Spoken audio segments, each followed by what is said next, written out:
também veio nessa segunda onda, entendeu? E foi nessa segunda onda, de 1940, que foi até 1970, que aconteceu o avivamento nas igrejas históricas. O que são igrejas históricas? Batista, né? Presbiteriana, adventista, né? São igrejas que tinham uma história, tá entendendo? Que tinham um respaldo histórico. Não eram igrejas que surgiram de um movimento, que surgiram em cima de uma pessoa, não é? Não é uma pessoa, que daquilo veio da história, não é? Os batistas vêm lá de trás da mistura dos puritanos com os anabatistas holandeses. Tem nada a ver com João Batista, tá, gente? Eu sou batista porque o João Batista batizava. Não sei, não é coisa nenhuma. Você precisa conhecer a história. Chamamos batistas porque, por influência dos anabatistas sobre os puritanos, batizava-se adultos e não crianças. Então, os que batizam, os batistas. Ok? Nós somos filhos dos puritanos ingleses que se uniram com os anabatistas holandeses. Ok? É a base da nossa história. Como os presbiterianos vieram lá de Calvino, no início da reforma. Tá? De uma ala de Calvino. Zwingli, com a turma ali, tá? Ok? Então, tem uma história, são históricos. Não é? Históricos. Nessa segunda onda, os históricos foram alcançados. Alcançados, no nosso caso, de maneira especial, através de uma missionária americana que chegou aqui no Brasil, vinda da Missão do Sul. Nós, os batistas brasileiros, somos filhos da Missão Americana do Sul, que enviava missionários para o Brasil. Os primeiros missionários ficaram em Santa Bárbara do Oeste, aqui em São Paulo, onde cuidavam só de americanos. Falavam só inglês, acudiam americanos, a língua era toda inglesa, e depois começaram a abrir para os brasileiros. Ok? Lá em Belo Horizonte, chegou uma mulher chamada Rosalie Appleby. Ficou no Brasil mais de 20 anos. Nós tínhamos um carinho muito grande por ela, tornou-se grande amiga e uma das mulheres que avalizou o ministério do meu pai em Belo Horizonte, na época do avivamento, quando meu pai chegou em 1958. Nós a chamávamos carinhosamente de Vó Rosalie. Né? Eu tenho uma experiência pessoal com ela muito interessante. Quando eu era jovem, outro dia, eu lembro que eu perguntei à Vó Rosalie na época, ela tinha voltado para os Estados Unidos, e eu falei com ela, Vó Rosalie, estava pensando em fazer seminário aí nos Estados Unidos. E ela falou comigo na época, mandou uma carta, e falou comigo, olha, se você vier, eu arrumo uma família para adotar você, nós vamos pagar o seminário, tá? E você vai estudar aqui na América. Mas eu queria que você orasse, porque o seu povo não é o povo americano. Seu povo é o povo brasileiro. Pergunte a Deus se você deve vir ou ficar no meio do seu povo. E eu orei e não fui. Né? E fiquei no meio do meu povo. Né? Então, assim, o que ela quis dizer foi o seguinte, olha, é uma mudança muito grande, você é jovem, a cultura impressiona, você pode voltar americanizado, como muitos pastores daquela época que foram estudar nos Estados Unidos, voltaram americanizados, sabe? Então ela falou, cuidado para você não perder o link, o contato com o seu povo. Pergunte isso a Deus. Mas se você vier, tudo está resolvido para você aqui. Tudo. Tudo. Você não vai preocupar com nada. Você vai morar com a família americana, eu tinha 18 anos, depois 19 anos. Você vai morar com a família americana, você vai ter o seminário pago, você vai ficar aqui nos Estados Unidos o tempo que precisar, nós vamos providenciar tudo. Mas pergunte a Deus se você deve se distanciar do seu povo para depois voltar para o seu povo. Foi uma experiência que eu tive com ela muito forte na época, né? E essa mulher começou a orar pelo Brasil para um avivamento dentro das históricas. Esse avivamento acontecia dentro das chamadas pentecostais. Né? Eram igrejas que pregavam o Pentecoste. Na época, criam nos carismas, criam nos dons. E elas cresciam muito no Brasil na década de 40, 30, 40. principalmente enquanto ainda tinha Gunnar Ving, Daniel Berg, né? A Assembleia de Deus foi muito fortalecida, se espalhou pelo Brasil. Eles tinham uma estratégia interessante de evangelização que tem até hoje. Tem uma cidadezinha que não tem nenhuma Assembleia de Deus. Aí, um membro da igreja é mecânico. Ok? Aí ele muda com a família para aquela cidade e abre uma oficina. Dentro da casa dele, ele começa um núcleo. Ele chama de congregação. Né? Um ponto de pregação. Era um ponto de pregação. Aí ele começava na casa dele, reunir, já chegava 5, 10 pessoas, já estava ali ganhando para Jesus, papapá. Ele entrava em contato com a sede e falava, olha, vamos abrir aqui uma igreja. E na casa dele já virava uma congregação, dali ele já era consagrado obreiro, eles mandavam obreiro e já começavam a igreja. Não havia nenhuma estratégia, sabe? Era uma evangelização artesanal. Quando começaram a construir aquela estrada que subiria transamazônica, chamaram as igrejas e pediram que elas plantassem trabalhos ao longo das vilas que fossem construídas. Não é? Fossem construídas. Então os batistas criaram uma comissão de estratégia de evangelização ao longo da Transamazônica. Essa comissão trabalhou 6 meses e preparou a primeira equipe e enviou para uma vila. Quando eles chegaram lá, já tinha 12 Assembleias de Deus funcionando.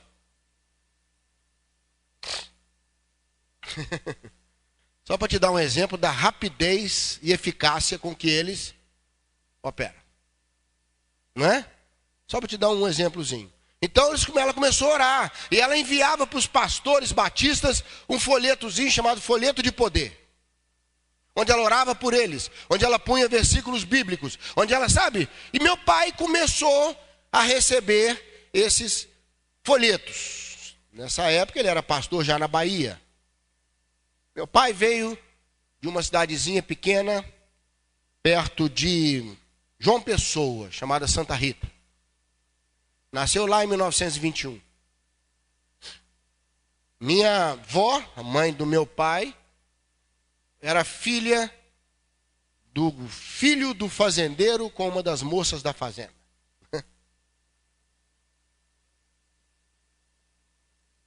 Então ela cresceu naquele meio.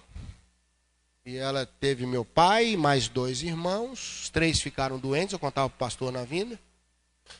Os 3 ficaram doentes. Não era uma doença complicada, mas a medicina era complicada na época. Você põe aí 1928, 27. O único recurso que tinha eram as drogas que eram manipuladas lá na drogaria. 2 irmãos morreram, uma irmã e um irmão, e meu pai estava doente também para morrer. Minha avó ia perder os 3 filhos de uma vez, com aquela doença. E alguém falou com a minha avó, tô sabendo que lá na drogaria tem um remédio que estão manipulando aí que está curando dessa doença. Ela correu lá, tinha o último da drogaria manipulado. O último. Foi achado lá no fundo. Meu pai sobreviveu. A segunda história. Está entendendo o que eu estou falando? Segunda história. E aquele menino sobrevive, desce com a sua mãe e seu pai no pau de arara, aqueles caminhões do Nordeste para o Rio de Janeiro, 1933. Todo mundo descia para o Rio naquela época, que era a capital do Brasil e a cidade maravilhosa. Né? Não havia as favelas, não havia crime organizado, não havia nada. 1955, um amigo meu disse que ele e o pai iam para Copacabana e o pai deixava o carro aberto na praia enquanto eles estavam tomando banho lá. Hoje não pode deixar nem fechado, quanto mais aberto. Pra você ter uma ideia do que era o Rio de Janeiro na década de 50. Ok? Outro mundo. Outro mundo. E lá então, no Rio de Janeiro, ele conhece minha mãe, ele tinha 15 anos, ela 13, namoraram 6 anos. Casaram em 1944, por isso meu pai não foi para a guerra, porque tinha casado, senão ele iria para a Segunda Guerra Mundial sendo expedicionário brasileiro, a segunda história. Está entendendo? Ele forma no seminário, em 1949, 1950, ele pastoreia durante 1 ano e meio, 2 anos, uma igreja no Rio de Janeiro, chamada Igreja Batista em Anchieta, no Rio. De lá, ele já trabalhava num banco de alemães, que depois foi comprado pelo Banco Itaú, no Rio. Dirigido por alemães, e ele cresceu muito rápido no banco, o alemão gostava dele, iam promovê-lo a gerente, quando Deus chamou para cuidar de 2 igrejas no interior da Bahia, onde não tinha nem esgoto. Minha mãe buscava água no poço. Minha mãe tinha um raro curso superior na época em contabilidade, trabalhava na prefeitura. Não é? Meu pai já tinha aprendido com o pai dele a profissão de sapateiro, faziam sapatos. Na época o sapato era feito e caro. Não é? E eles deixaram tudo, ouvindo a voz de Deus, e subiram para a Bahia. Isso em 1953, mais ou menos, 52. De lá ficaram um tempo. E quando meu pai morava em Ubaíra e cuidava da igreja de Ubaíra e de Laje. Quando ele ia a Laje, ele ficava numa pensão.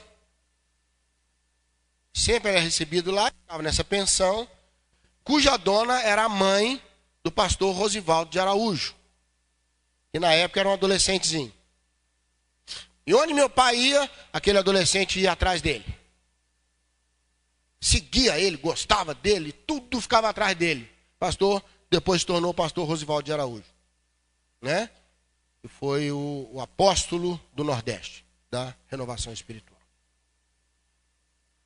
E aí então, meu pai foi convidado para uma igreja em Vitória da Conquista, já era uma igreja maior.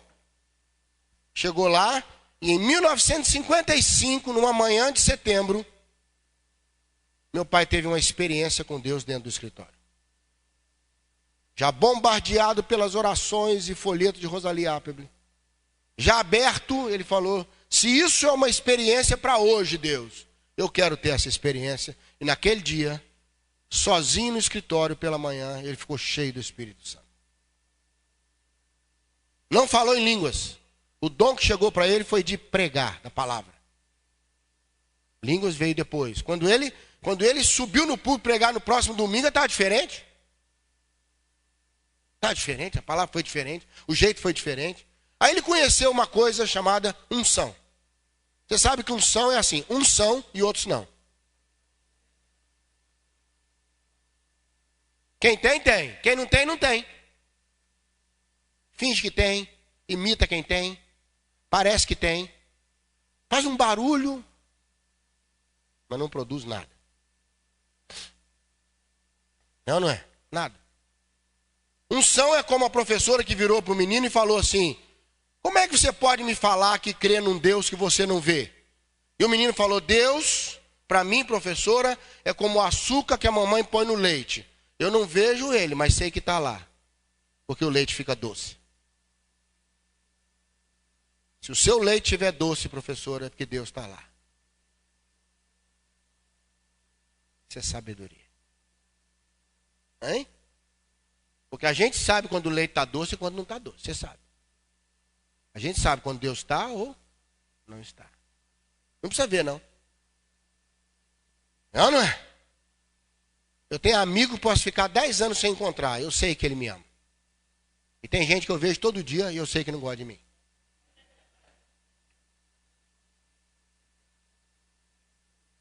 Eu não preciso ver isso, não, é? Um tapa no rosto dói menos que o que dói a saudade dentro do coração. E eu não vejo a saudade. Saudade é uma palavra nossa, né? Brasileira. Não existe mais nenhuma língua do mundo. Saudade é coisa de brasileiro. É ou não é? Dói mais o que me dizem do que o que fazem comigo. Muitas vezes. Um grande amigo meu no Rio de Janeiro é pastor e é médico, otorrino, cirurgião. Foi operar uma mulher que o nariz estava todo quebrado. E ele falou, mas que loucura é essa? Como é que você arrebentou o nariz desse jeito? Ele falou, foi um soco que meu marido me deu embriagado. Foi um soco tão violento no rosto que quebrou toda essa região do nariz dela. E ele estava trabalhando para recompor alguma coisa. Quebrou toda essa área frontal aqui. E ele virou para ela e falou assim, mas deve ter doído demais isso. Ela falou, doeu mais aqui, doutor, do que aqui. Está entendendo o que eu estou falando? O marido é para proteger, não é para quebrar o nariz. Quando nós invertemos as propostas, dói aqui. Aqui, ó. Quando a pessoa inverte o fluxo, dói aqui, ó.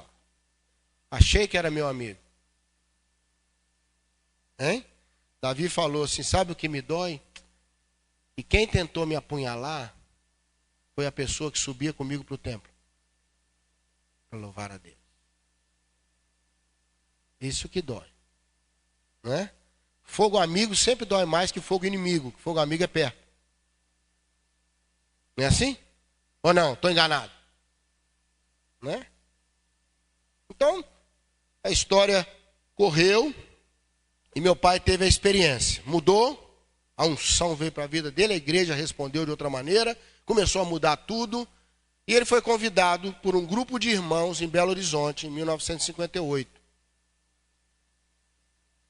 Que tinham tido a experiência do batismo com o Espírito Santo, eram batistas, foram expulsos de 3 igrejas em Belo Horizonte.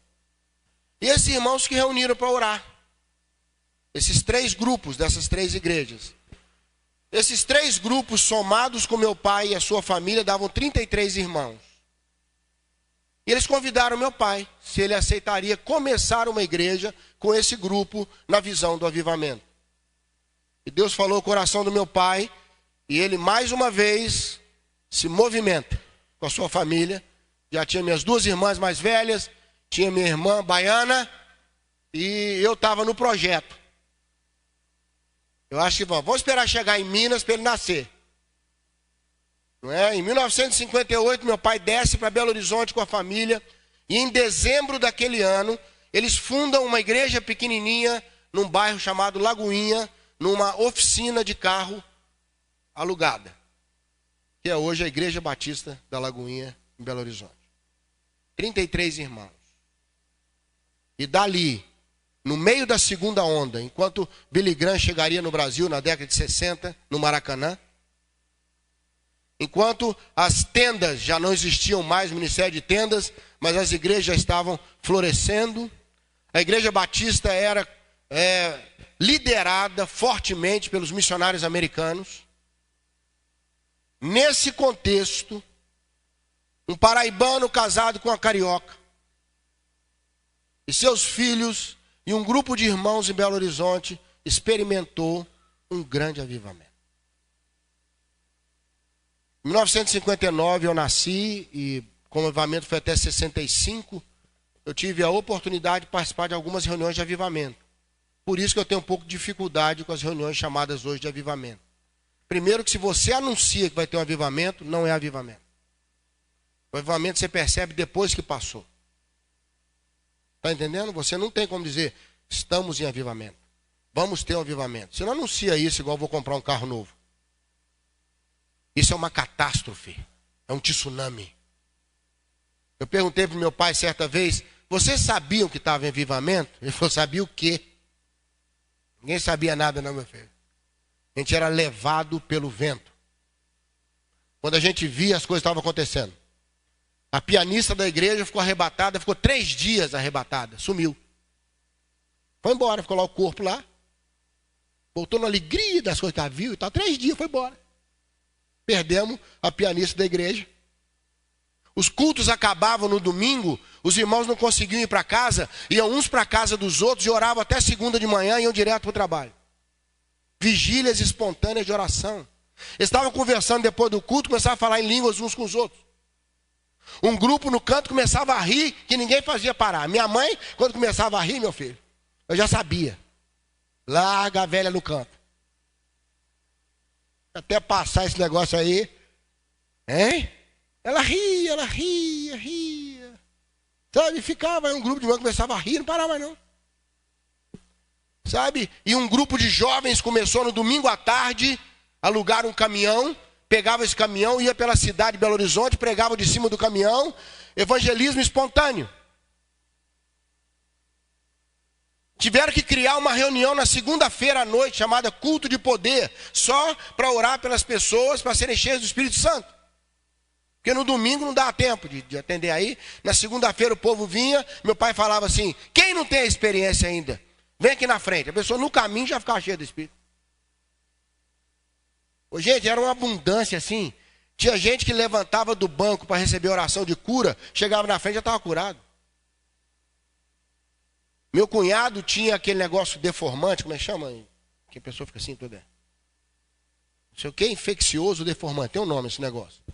Foram orar para ele, o cara veio estalando todo, chegou na frente todo inteiro já. Nem ficou inteiro, casou logo com a minha irmã. Veio estalando. Demoniado uma vez entrou na igreja. Eu estava lá no culto segunda-feira, apareceu um endemoniado lá. Aí ele veio pulando lá do fundo. Ele dava salto, você parecia uma gazela, sabe? Põe! Põe! Eu achei engraçado que era criança, que era pulando naquela altura. Porque capeta vira canguru, né? Deve ser algum espírito de canguru que baixou nele lá. Aí ele veio, põe, põe, põe. Quando ele foi chegando na frente, o irmão que estava lá, meu pai, falou: sai em nome de Jesus. Ele já pulou e caiu duro no chão. Pô! Do pulo, eu lembro, era criança. Ele saltou e já caiu esticado. Pô! Foi liberto no ar. Capeta dali mesmo já. Já levantou, liberto. Era assim, gente. Uma liberalidade de cura, de manifestação de poder. Tinha os profetas na igreja, precisava de ver que o povo começava a profetizar. A gente parava para ouvir, falava coisa com coisa, acontecia tudo que profetizava. Nessa profecia genérica, sabe? Deus tem algo para ti. Para mim também, não é possível. Porque tem para mim também, por favor. Tem para ele e para mim também. Tenho algo para te dizer. Fala comigo. Não é porque não fala direto comigo. Entendeu? Algo novo está para surgir. Você está enfrentando um momento difícil. Quem não está? Meu irmão, as profecias eram lascadas. Você, servo, que está assim, fazendo isso. Deus quer que você mude agora, meu irmão. O cara já capotava lá no banco. Não era fácil, não, meu irmão. O negócio era forte. Era forte. Eu lembro uma vez eu estava no culto, Deus me deu uma palavra profética para entregar, era jovem. Eu falei: Deus, eu não estou bem, eu estava mal mesmo, não tenho condição, orando ao Senhor. Levantou um jovem do outro lado da igreja e entregou a mesma profecia. Sabe o que é a mesma que veio na minha mente? Quando Deus fala: problema não, tem o outro lá. Está entendendo? Não tinha essa coisa não, meu irmão. Chegou um homem lá em Lagoinha, um baiano com a família, querendo emprego de zelador. Meu pai falou: meu irmão, você vai trabalhar aqui na igreja? Ele falou: não sou crente não. Eu falei: você é. Você é meu irmão. Esse homem converteu, a família toda converteu. Um filho dele é pastor em Belo Horizonte. E o que impactou ele, meu pai falou: meu irmão, você vai trabalhar aqui na igreja. Você ainda não é crente, mas se você conviver aqui, você vai ficar. Eu trouxe o cara para dentro do fogo. O cara ia queimar todo. Hein? Dodô, Claudionô, bom baiano, já está com o Senhor. Filho dele é pastor em Belo Horizonte. Todos convertidos na família, todos. Eu era criança, brincava com os filhos dele na igreja, a gente brincava todo mundo junto lá. Obra de Deus. E veio a segunda onda. E lá, em 1955, Deus tocou esse homem. Ele ficou cheio do Espírito. Em 58, começou a partir de Belo Horizonte um grande avivamento. Em outros lugares do Brasil, Deus estava tocando homens. Dentro da Adventista, surgiu a Adventista da Promessa. Dentro da Presbiteriana, surgiu a Presbiteriana Renovada. Dentro da Batista, surgiu a Batista Renovada. Dentro da Metodista, surgiu a Metodista Wesleyana. E até entre os católicos aconteceu, em 67, surgindo o movimento católico carismático, quando jovens universitários americanos ficaram cheios do Espírito e eles vieram para o Brasil. Até entre os católicos sinceros, a onda passou. Está entendendo isso aí? Impressionante, né? Esse grupo, durante um tempo, se reuniu, era chamado Encontros de Renovação Espiritual. Independente da cor da denominação, eles se reuniam para celebrar o Senhor, a experiência de Pentecostes. Para diferenciar do grupo da primeira onda, eles passaram a ser chamados de renovados e não pentecostais. ou carismáticos. Simplesmente que creem nos carismas, nos dons, falar em línguas, profecias, visões, sonhos. Creem nos carismas, nos dons. Meu pai então começou a pregar pelo Brasil. E quando ele esteve em São Paulo, um pastor de renome batista, com mais de 4.000 livros na sua biblioteca, diretor de uma grande escola, foi tocado por uma mensagem e ficou cheio do Espírito. Chamava-se Enéas Tonini. E eles formaram uma dupla interessante, porque encheu o Sudeste. Foi a primeira área do Brasil atingida pelo avivamento. Nessa onda, o pastor Antenor, como outros pastores também, foram tocados e levaram, não é? Como o pastor Antenor fez nessa região aqui, outros fizeram em outras regiões. Era impressionante a rapidez com que o fogo pegava. Esse avivamento durou até 1965. Avivamentos são como ondas, viu, gente? Ondas. Você surfa na parte alta da onda com o avivamento, ou bate mão com a prancha na parte de baixo até a próxima onda. Quero te comunicar que nós estamos batendo o braço. Entendeu como é que é? Nós estamos, não é? Nós viemos depois da onda. Houve ainda uma terceira onda, chamada terceira onda, na década de 70 e 80. Com um avivamento muito grande, centrado na Argentina, aqui na América do Sul. Vou falar sobre ele agora mesmo, tá? Foi a terceira onda. Terceira onda. Muitos estão orando, pedindo ao Senhor a vinda da quarta onda. Quem sabe nós vamos ter o privilégio de participar da quarta onda, hein? Vai ser bom demais, hein? Eu peguei um pouquinho da primeira, da segunda, né? Um pouquinho da segunda, o negócio era bom demais. Sabe, aquele espírito é diferente, gente. Eu não sei, eu não tenho como explicar para você. Eu era muito pequeno também, tinha 4, 5 anos. Não é? A leitura que a gente faz é muito rápida. Eu lembro que na nossa casa tinha oração constantemente. Constantemente reunião de oração. Né? Tava as mulheres para um lado orando, chegava, tinha reunião lá para lá e reunia todo mundo. E é uma coisa impressionante. Impressionante a velocidade com que a coisa acontece. Não há força, não há esforço, é você deixar-se levar. Entendeu como é que é? Como a coisa fica fácil, é um avivamento. Né? Então, eles começaram no Sudeste, até que Deus usou Rosivaldo de Araújo, a partir de Recife, da igreja de Casa Amarela, e levou o avivamento para todo o Nordeste brasileiro. Ele é chamado Apóstolo do Nordeste. Há um livro sobre ele que eu recomendo que você leia, tá? Sobre o pastor Rosivaldo de Araújo. Esqueci o nome agora, depois a gente pode localizar, quem puder me ajudar. Escreveram um livro sobre esse apóstolo do Nordeste. Apóstolo mesmo, tá, gente? Faz ministério apostólico, tá bom? Não é só o título de apóstolo, faz o ministério apostólico, né? E ele fez esse ministério ao longo do Nordeste, como irmãos foram usados ao longo do Sudeste, e no sul do Brasil foi a área mais difícil de chegar, e até hoje ainda é uma área mais complicada para esse movimento de renovação espiritual. Ok? Está claro esse contexto aí? Tá? Então essa foi a segunda história. Deus trabalhando por trás. Meu pai foi usado como a voz, pastor Enéas como que organizou a voz, fez a música para a voz cantar, não é isso? E Rosivaldo cantou a música para o Nordeste, como o pastor Antenor e outros cantaram a música aqui no Sudeste. E isso foi feita essa obra na década de 60. Foi providencial de Deus, porque houve no mundo na década de 60 um avivamento maligno, que veio com os hippies, que veio com uma série de movimentos naquela década, que confrontaram a cultura chamada contracultura, não é? E pregavam uma liberdade quase que irresponsável, não é? Você é livre, você tem todos os grandes movimentos surgiram naquele período da contracultura, o feminismo, o movimento hippie, todos esses movimentos vieram na década de 60. E nesse momento acontecia o avivamento da segunda onda. Então houve um equilíbrio de Deus no mundo para que não houvesse o caos. Amém? Deus trabalhando na segunda história. Como Deus trabalhando na segunda história da sua vida também. Um dia, você vai conhecer a segunda história.